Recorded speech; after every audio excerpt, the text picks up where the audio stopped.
¿Qué tal, amigos y amigas del mensaje de la Biblia? Hoy tenemos un tema interesantísimo por demás. Nos preguntan sobre la música cristiana. ¿Qué tipo de música debe usarse en las iglesias? ¿Qué tipo de música no debe usarse en las iglesias? Yo simplemente voy a elaborar varios principios con la Biblia y con algunos documentos que he conseguido al respecto sobre varios eruditos en la música, varios estudiosos de la música que nos dicen qué tipo de música es positiva, qué tipo de música es negativa, qué música nos hace bien, qué música nos hace daño, qué música afecta positivamente a la mente, qué música afecta negativamente a la mente. Hoy en día nos encontramos personas que piensan que la música es un elemento importantísimo para atraer a los jóvenes a la iglesia. Y piensan que a los jóvenes hay que darle la música que ellos quieren, la música popular, rock and roll, reggaetón, bolero, salsa, merengue. Y entonces traen toda esa música a la iglesia buscando excitar a los jóvenes, mover a los jóvenes para que se queden en la iglesia y amen a Jesús a través de la música. ¿Será eso correcto? La música es un elemento importante en el culto. La alabanza es una parte importante de la adoración a Dios. Por lo tanto, es importante que elaboremos principios con la Biblia. No lo que nos guste a nosotros. Tampoco yo tengo la mente de Dios para decir que le gusta o que no le gusta a Dios. Pero podemos elaborar algunos principios con la Biblia para poder determinar qué música es apropiada para la iglesia y qué música no es apropiada para el culto o las alabanzas en la iglesia. Una cosa es la música que se toca en el carro, en la casa, en el trabajo, y otra cosa es la música que se toca en la iglesia, pero mucha gente no distingue. Para ellos no hay diferencia entre lo santo y lo profano, y para ellos ninguna música es profana. Y no voy a entrar aquí en ese tipo de controversia en santificar o condenar música o instrumentos, porque no hago eso. Simplemente voy a elaborar unos principios, los comparto con ustedes y los expongo ante su consideración. Simplemente eso, los presentaré ante su consideración, para que usted vea que más o menos podemos elaborar con la Biblia sobre este elemento de la música. Hay varias cosas importantes que salen a relucir. En el libro de Salmos, capítulo 47 y versículo 7, dice: porque Dios es el rey de toda la tierra, cantad con inteligencia. Otras Biblias dicen cantad con entendimiento. La palabra maskil, que es la palabra hebrea que aparece allí, maskil, viene de la palabra sakal, que significa inteligencia, entendimiento, destreza, y significa varias cosas más también.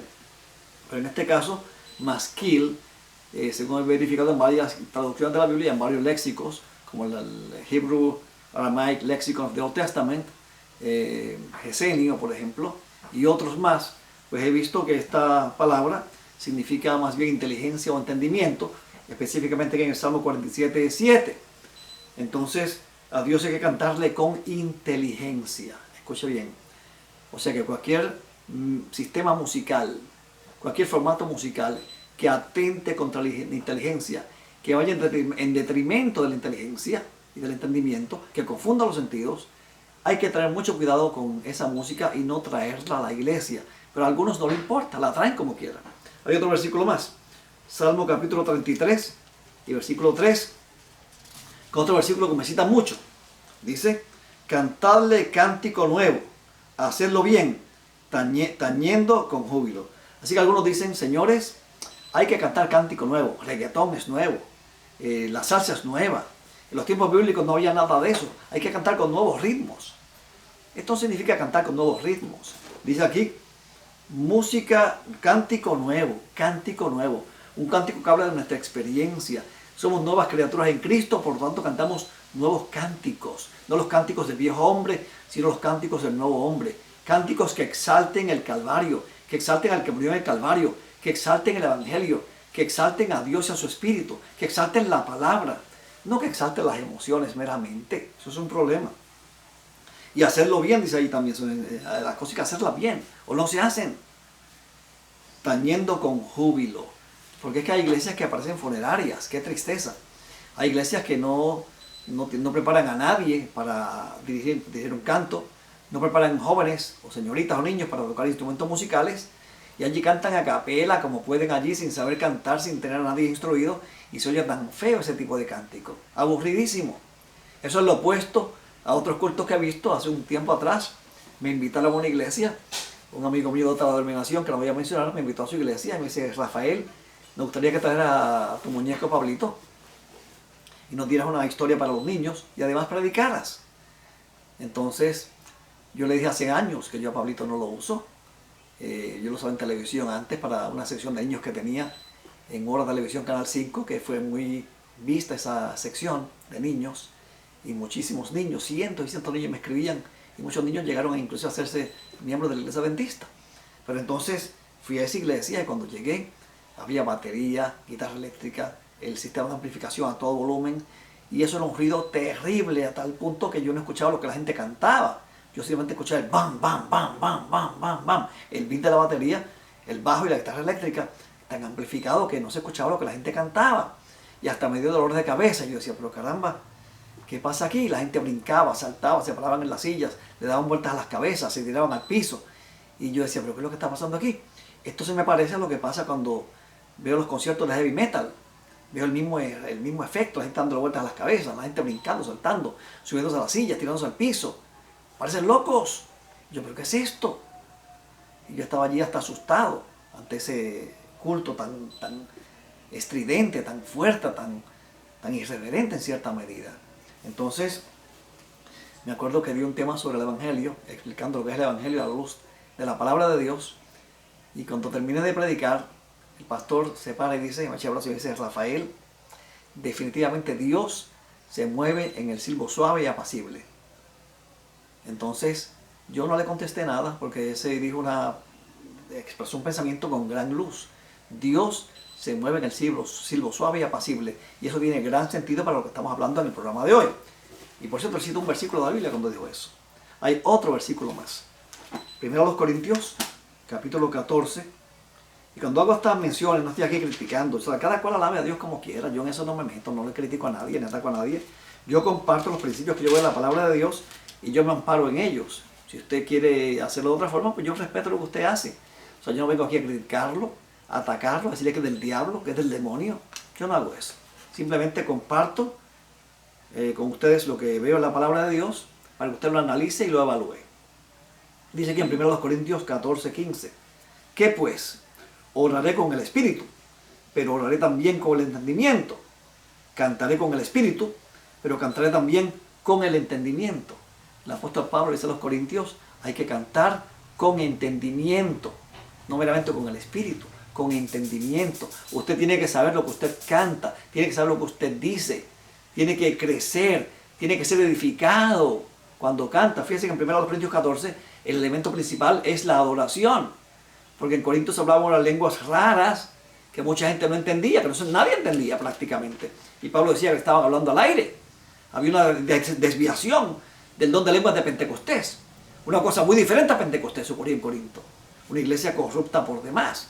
Usted lee la historia de Corinto en los primeros 15 capítulos y se va a dar cuenta que había división, permitía la inmoralidad de la iglesia, había abusos de la cena del Señor, no eran espirituales, eran carnales, eran idólatras, permitían el adulterio, problemas en los matrimonios y muchos no creían en la resurrección. Y esta era la iglesia que hablaba lenguas.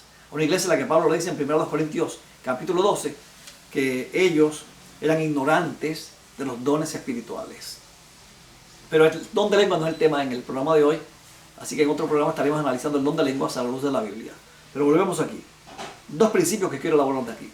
Uno, según el Salmo 47:7, hay que cantar con inteligencia. Hay que cantar cántico nuevo. ¿Ok? Hay que cantar con destreza. Y hay que cantar con entendimiento. Quiero elaborar aquí unos pensamientos que quiero compartir con ustedes. Aquí dice, he tomado aquí varios libros que voy a compartir con ustedes. Aldous Huxley escribió un libro bien interesante. Nueva visita a un mundo feliz, dice él. Él describe los grandes métodos que usan los dictadores, inclusive los religiosos, para convertir las masas a sus ideas. Y entonces él dice, para el dictador y sus policías, las conclusiones de Pavlov, que fueron que hizo experimentos con perros, de Pavlov tienen importantes aplicaciones prácticas. Si es posible quebrantar el sistema nervioso central de los perros, otro tanto puede hacerse con el sistema nervioso central de los presos políticos. Así que él dice, se trata simplemente de aplicar la adecuada cantidad de tensión durante un lapso adecuado. Al término del tratamiento, el preso estará en un estado de neurosis o histeria y dispuesto a confesar cuanto sus opresores deseen que confiese. Así que se recurre de nuevo a Pavlov, dice, recurriendo de nuevo a Pavlov, y estoy citando a Huxley, recurriendo de nuevo a Pavlov, se enteró de que en su marcha hacia el derrumbamiento final, los perros hacían más que normalmente impresionables. Es posible inculcar nuevas normas de conducta mientras el perro está en el linde de su resistencia cerebral o cerca de este estado. Y al parecer, estas nuevas normas de conducta son de imposible desarraigo. Qué interesante. El animal en el que han sido implantadas no puede ser descondicionado. Lo que han aprendido bajo la tensión subsistirá como parte integrante de su forma. O sea que estos animales que fueron sometidos a cierta tensión, cuando llegaron a su punto de derrumbe, ellos entonces fueron impresionables.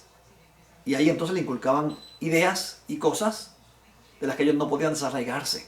Y lo mismo dice el pasa con los seres humanos. Esa técnica la usan los políticos, incorporando la atención.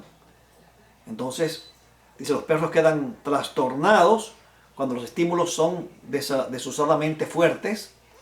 El animal queda en suspenso cuando el cerebro se sume en la confusión con estímulos que chocan con lo que el perro ha aprendido a esperar. Además, se ha comprobado que la deliberada inducción de miedo, ira o ansiedad aumenta notablemente la impresionabilidad del perro. Si estas emociones se mantienen a un alto nivel de intensidad por un tiempo lo bastante prolongado, el cerebro se va a la huelga. Cuando sucede esto, cabe implantar nuevas normas de conducta con suma facilidad. Página 93 y página 94 del libro de Huxley, de Aldous Huxley, Nueva visita a un mundo feliz. Les recomiendo que lean ese libro. Luego entonces, dice aquí él en la página 94, que la mayor parte de la música popular lleva la atención incorporada. Por esta razón, estudiosos de la mente humana concluyen con Roger Jepsen que esta música no permite descansar la mente, y no solo eso, sino que crea confusión a los dos hemisferios del cerebro al perder contacto bajo el influjo de este tipo de música. Así que dice Roger Jepsen en su libro Supermente que cuando esta música que incorpora mucha atención, la mayor parte de la música popular incorpora mucha atención, y que esta música desconecta los dos hemisferios del cerebro en cierta medida que crea confusión, dice él. Y esto es un problema. Este tipo de música apela mayormente al hemisferio derecho del cerebro, dice él, que tiene que ver con los elementos emocionales y motores. Por razón, muchos jóvenes pierden sus inhibiciones en estos conciertos y comienzan a saltar y a dar vueltas y a tirarse al piso, y algunos sufren convulsiones, dice aquí este escrito. Entonces, mientras que hay otro tipo de música que crea un estado de concierto donde la mente está abierta para aprender y también recibir información. Pero esta música crea confusión, crea desorden y crea un gran estado de cansancio de la mente, lo que aumenta la impresionabilidad. Una persona que ha sido sometida a esa música con mucha atención por mucho tiempo, por ciertos periodos prolongados, pues se derrumba su mente a cierto punto, su cerebro a cierto punto que es impresionable. Entonces en estos cultos donde está allí la gente con esa música toda alborotosa, toda ruidosa, a todo volumen, con muchos decibeles, después que lo someten por cierto tiempo a ese tipo de música, igualmente los políticos, entonces le meten esas ideas. ¿Y qué político republicano o comunista o liberal o conservador cambia sus ideas fácilmente después que esas ideas les han sido impregnadas en esos mítines políticos o ese influjo de música potente que incorpora la atención? Esta gente sabe lo que está haciendo, y muchos religiosos también utilizan la música para imbutir información e impresionar tremendamente a sus feligreses, y muchos han visto que esto con los jóvenes funciona y piensan que usando ese tipo de música con los jóvenes los impresionan hacia Cristo y le meten a Cristo en el cerebro y se quedan con Cristo, lo cual es un error. Eso no es lo que ocurre con los jóvenes en las iglesias. Por el contrario, se van, se alejan, y así lo muestran las cosas que estamos viendo diariamente. El doctor William Sargent, en su libro La batalla por la mente, escribió lo siguiente, voy a leerlo. El enorme éxito de John Wesley como predicador se basaba en una comprensión intuitiva del sistema nervioso central. Iniciaba su sermón con una larga y detallada descripción de los tormentos a los que los creyentes o los oyentes, a menos que se convirtieran, serían indudablemente condenados por toda la eternidad. Les hablaba del infierno y les metía miedo con el infierno. Y entonces, y les decía, ustedes si no se arrepienten y se convierten a Cristo, se van a quemar por toda la eternidad. Luego, cuando el terror y una angustiosa sensación de culpabilidad habían llevado al auditorio al linde del completo derrumbe cerebral, En algunos casos, más allá del linde, cambiaba de tono y prometía la salvación a aquellos que creyeran y se arrepintieran. Con esa clase de predicación, Wesley convirtió a miles de hombres. El miedo intenso y prolongado los deprimía y creaba en ellos un estado de impresionabilidad muy intensificada. En ese estado se inclinaban a aceptar sin discutir los pronunciamientos teológicos del predicador.